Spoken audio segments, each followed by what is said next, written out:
It's the Friday Night Fights. Let's get ready to rumble. There you go. You are watching the Beyond Sunday podcast.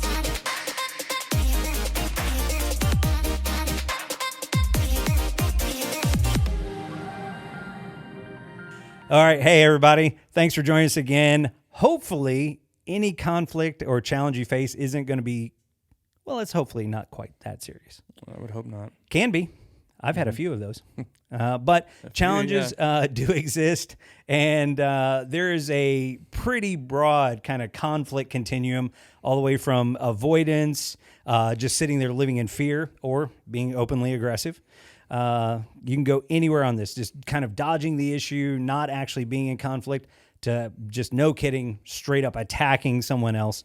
But there will always have opportunities that will have conflict. And so what is the biggest challenge that we find in those situations? Hit us. So for me, and I'll just talk personally, my greatest challenges are my initial thoughts and reactions. Okay. You don't want to let that one out. Just hold on to that. Typically, my first thought and reaction is not the cat I want to come out of the bag. You know what I'm saying? Fair enough. I get at least sarcastically feisty, which is typically in, shocker, in a moment of conflict, sarcasm often is not helpful. No, generally not. And so that's why my first reaction, that's my challenge point when I come to a challenge, is to really figure out how to move past what I first think.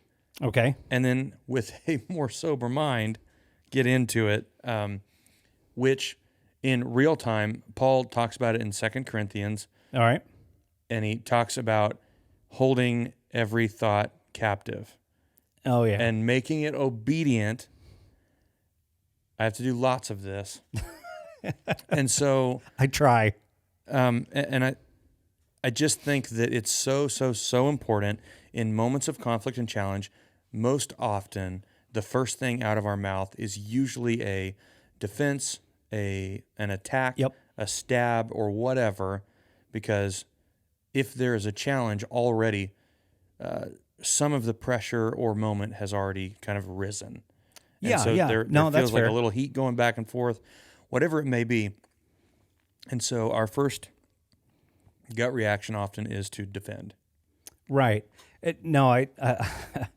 I like that you address that scripture, because that's one I try and keep in my head all the time. Mm-hmm. Unfortunately, it's the second thought I have after the other one's already run out the door. We're toast if the first one gets out.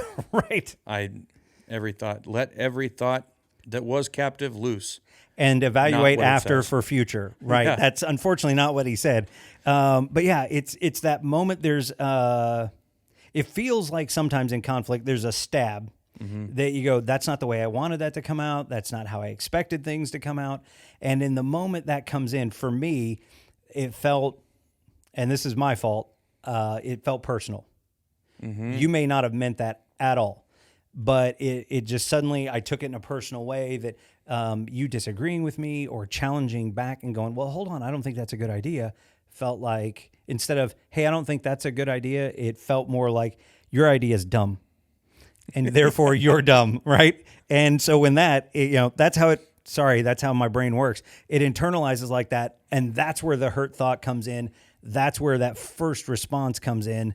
So I think really, for me, that idea of taking every thought captive, it's not even so much about my first response thought, like the words that I'm about ready to come with. It's more about the thought that came at me. Take that thought captive. Mm-hmm. Don't let that one even begin to process, because once it goes through the machine and starts processing, it's probably too late. The cat's out. Mm-hmm. But if I can take the thought captive as it's coming in, then I think I've got a chance to actually steer this the right direction. Yeah. One of the things, if you read in 2 Corinthians 10, I think it's very funny, but it's real. Paul is describing in the beginning of the chapter, he's talking about, like, please don't make me face conflict in the moment. Okay, yeah. And he's saying, I will be bold when I get to write to you. Okay. Don't make me do this in the moment. And it's almost an aversion to conflict is what it feels like. All right. But it's funny to me because it's like a desperate plea, like an introvert's like, please don't make me talk out loud. Please don't make me do this thing. But I think there is, in the reality of taking every thought captive, there's a moment where it's like, it's very hard to take your thoughts captive when you're on the spot. Yes. And so when you're in the heat of the moment, when you're on the spot, it's very difficult. And so I think as I have read that, it's like, okay, no, there's wisdom in allowing space to breathe. Right. Before you face head on in a conflict, because really the first move often is the one that sets the tone for the rest of the way this whole thing is going to roll out. Right. Yeah. And I think, when you're saying that, so somebody says something or does something, there's an engaging moment, and the other person receives that. How we receive that is what sets the tone, because, we could say, well, they started it. They said or did the first thing, and it's like, okay, yes. Let's say they even got off on the wrong foot. But if we pause in that moment, and so as you were saying that, I thought not only about taking every thought captive, but what James says in James 1:19, where he says, be slow to speak, be quick to listen, slow to speak. Yep. So in that moment, you've said something, and before it hits the machinery and starts processing through and goes, well, what did he mean by that? In that moment, go, hold on. Let me listen here. And so in that case, it's, okay, who am I talking to? So like you and I've talked a number of times before, what's the heart and character of the person I'm dealing with here? Hey, I love this person. They're a great friend. I trust their heart in these things. This just kind of stepped on my toes, but I know them as a person. That's not what they meant. Like they didn't mean to actually jab at me. They're disagreeing. And so, actually having the ears to listen to that and go, hang on, what am I actually hearing? And turning it through, kind of a different circuit. And, allowing you to take that captive. But it's that pause that James tells us that I think gives you that slow to speak piece. That's it's going to make sure that when you do speak, it's more productive and less saying, oh, yeah, you want this? I'll escalate it to the next level. Right, exactly. Right. I think it's helpful and important. Now, it's very challenging and difficult, but in the moment, can I allow myself to ask myself, is this real conflict? Okay. Sometimes we allow things to be conflict that were misunderstood. And because we took an improper first step, we have now created a whole deal that now we have to resolve. Right. And so if we can ask ourselves in a pure and humble frame of mind, is this conflict real? Okay. Or am I misinterpreting? Am I adding on? Have I had a bad day already? Okay. What has my situation been like leading up to this moment? Did you set me off, or did you actually do a thing? Did you wrong me? Okay. Yeah. How do I approach this? And so I think asking ourselves in the moment, which you could do it a bunch of different ways, but being slow to speak, quick to listen, taking every thought captive. Right. I think it may be a practical tool in allowing us to do so. I think one of the things that, as you were just saying that, you said, being humble. I think humility is a key. Humility is going to win out in every situation. I don't think humble people find themselves stepping into fistfights a lot or going, oh, yeah, and, kind of escalating forward because, I think part of the response machinery, for me at least, comes through with the I want to be right. Or, I want to be understood. So I'm going to explain to you. Or what you've said is challenging to me. So you know what? I don't like being challenged. So I'm going to challenge you right back. Whereas humility takes a completely different stance. You're saying, you know what? I'm going to receive that. I'm going to listen to, if you go, hey, I don't think that's a good idea. Okay, I wonder why. Let me process that. Pridefulness says, no, I need to prove that my first idea was a good one.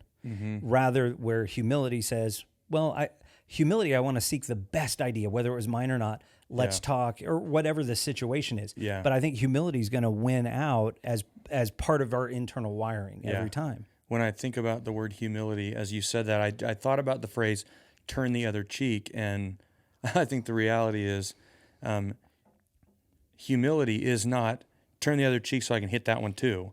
It's Okay. not let me get the other side of your face. Right. Yeah. I think often winning in Yep. an argument or a challenge is often a relational loss. Yes.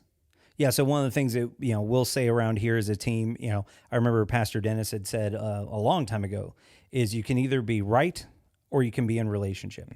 And, when he said that, I thought, wow, that's really true, because in those points of conflict, am I trying to win or am I trying to preserve the relationship? So, is my focus our unity, our relationship and keeping that good, or Yeah. 1 point for me? Yeah. Too many times? 1 point for me. I think that's where I want to end up. Yeah. I want to win. And it's sad to say, it's absolutely a prideful thing, because, Sure. it's like, hey, you know what? I'm a better person because I was more right. And hey, you're right. You're somebody I can trust. But yeah, somebody I don't like, though, it turns out, Yeah. because you're always running me over. I know, for my wife and I, we would early on in our marriage, she would bring up something. I'd go, that's interesting. But, Right. and, counterpoint.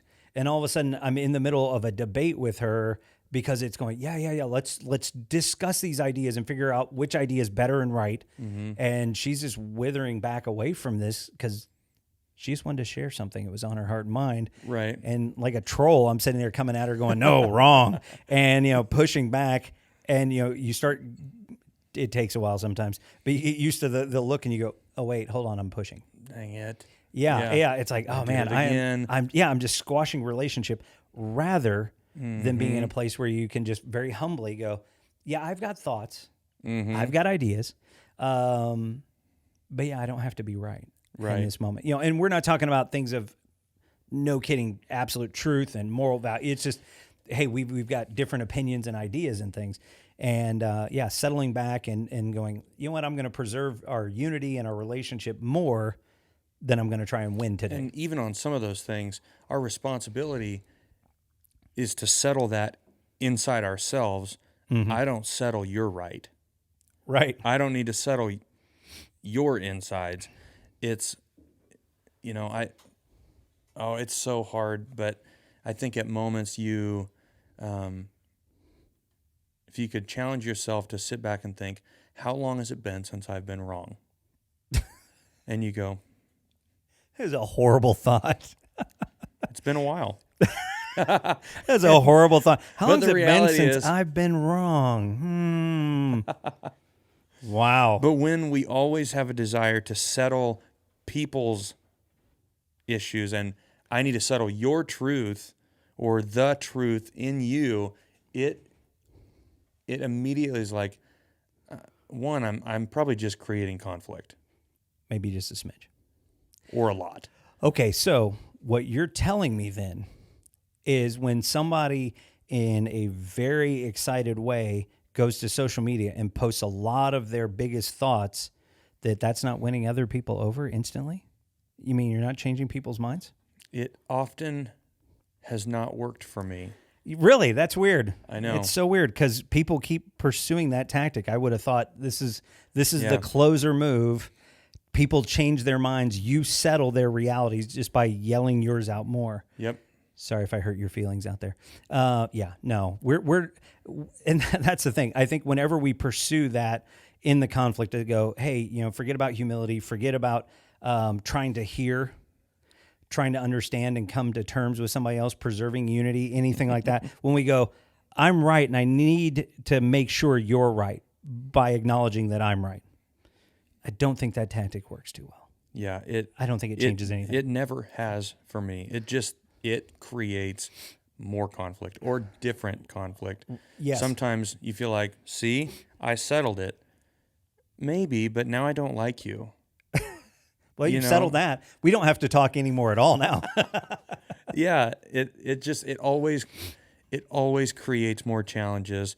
And often when we hit challenging moments, Right. we tend to yell. We need to be louder, Right. even if it's not a literal yell. Right. But Yeah. our point, our More focus, emphatic. Yeah. yeah, I need to get you to understand that I'm right. Mm-hmm. And so I think it's a really good conversation to enter into, and to ask yourself some tough questions inside when you hit a challenge. How do I handle this? And I love the question,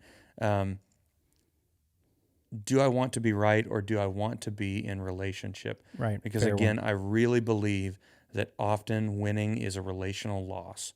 And That's fair, dude. Yeah. We have another episode that we're going to talk more about this on how we manage a follow-up. Okay. And is there a follow-up that's necessary? And so join us for that one. But for now, that's what we know. This has been another episode of the Beyond Sunday podcast. And don't forget, like, share, and subscribe.